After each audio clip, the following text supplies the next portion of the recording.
Welcome to another edition of Down to the Wire. We are joined today by a young fella, Chris Lancaster. For you that follow the program, you know that he's not a driver, a very prominent trainer right now, I would say. A young guy. Welcome to the show. Thanks, Jackson.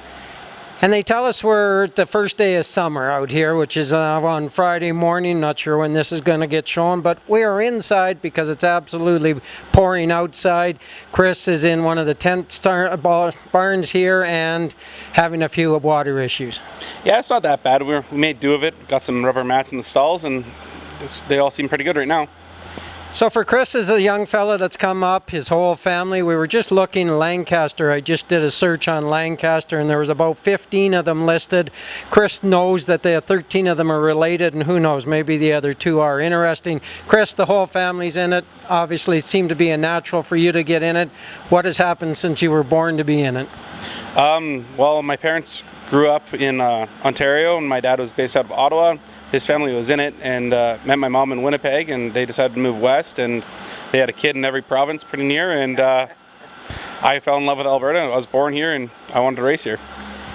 And that's good. That's Alberta gained by it for sure. So your dad is primarily a blacksmith. I know he trained and drove. He actually worked for us here at Century Downs for a few years, got us opened up and going. Seems to be a natural. The brothers are his brothers are trainers.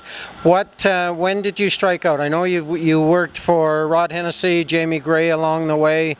How many years have you been on your own? I actually went on my own probably last August. I went on my own full time. Last couple years I've been working for Rod Hennessy. Before that it was Travis Cullen and Jamie Gray, and before that was Kelly Hort. It was just good timing. I wanted to go on my own, and I just wanted to have everything all lined up before I went out. Well, you certainly have, and along the way in the last year or 18 months probably, you've picked up a new owner in Chris Lambie and his wife. Tell us how that happened and why are they in this game? I met Chris Lambie and Tara Lambie at their farm, and we had a horse turned out there named Greek Ruler, and they just started talking about sports, breeding, and they're hardcore into the Hanoverian breeding program, and Chris wants to breed some standardbred mares and try to get the best one in Alberta. So me and him sat down, we invested some money, and we got a pretty pronounced stable here. Yes, you certainly do, and it culminated for you last year at the O'Brien Awards. In January, you were named Rising Star of the Year, which is a major feat for out here. I sometimes wonder about Western Canada and how much we get recognized.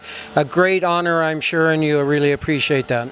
Oh, for sure. It was a great honor to even be nominated, and to win it was even outstanding. There's two guys from out west now, one at me and Travis, and it's just been great doing it. And he had a good time at the awards banquet as well. I was there. Let's talk about your horses. You've got stake horses, you've got claiming horses, you've got horses for Rod Therese. It looks like you've hooked up a relationship where Rod is staying, probably training young horses out in Fraser Downs. He sends the race horses over to you. How did that come about? And let's talk about each horse a little bit. Well, I came about Big Sure at a $50,000 stake race back home in BC, and Rockin had our Alberta sires, and we made a deal. I sent Big Sure to him, and he sent Rockin to me, and no money really exchanged hands, and worked out good. Leaving my full-time job and getting a little breaks here and there always helps. So we did good last year. We won the super final with her, and she came back to me, and she got a little pretty sick here. She had to be put in the clinic for about 5 days. I wasn't really sure if I was going to hit the first sire stake, and we missed the Moore's Mile, but we came back, got second, and then we win the Shirley McCollum with her, so I'm pretty happy with that little filly. And again, we've talked on this show a little bit between Alberta and BC. I do think that there is a bit of a circuit there, whether it's a formal circuit or not. I think that's the kind of relationship that can happen, is if you have a horse here that you want to race out there and vice versa. I think that's a way of the future that could happen. For sure. It's just too costly to go back and forth, back and forth. You got one or two horses, it's easier just to send to a trainer that you trust and get along with. Me and Rod made a great team, and we can't argue about how we are going. Lady Nene, real nice filly here in Alberta. Tell me how you got her. Lady Nene actually was a funny story.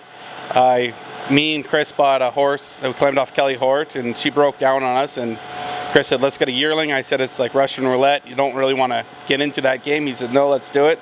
So we went to we got Diane Bertrand to bid for us out in Ontario, and we got her out of the sale for $16,000.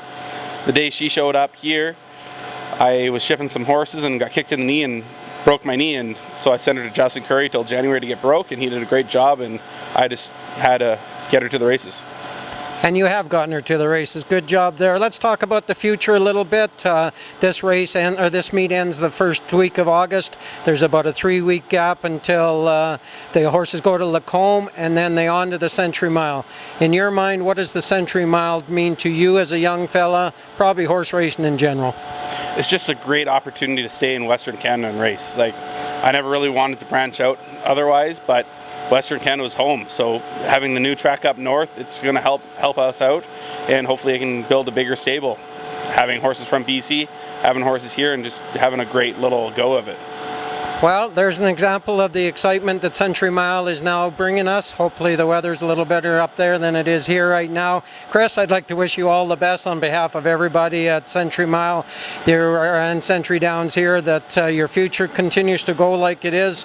You're a great fellow to watch and listen to because you're realistic. So thank you for your support here, and also good luck to you. Thank you, Jackson.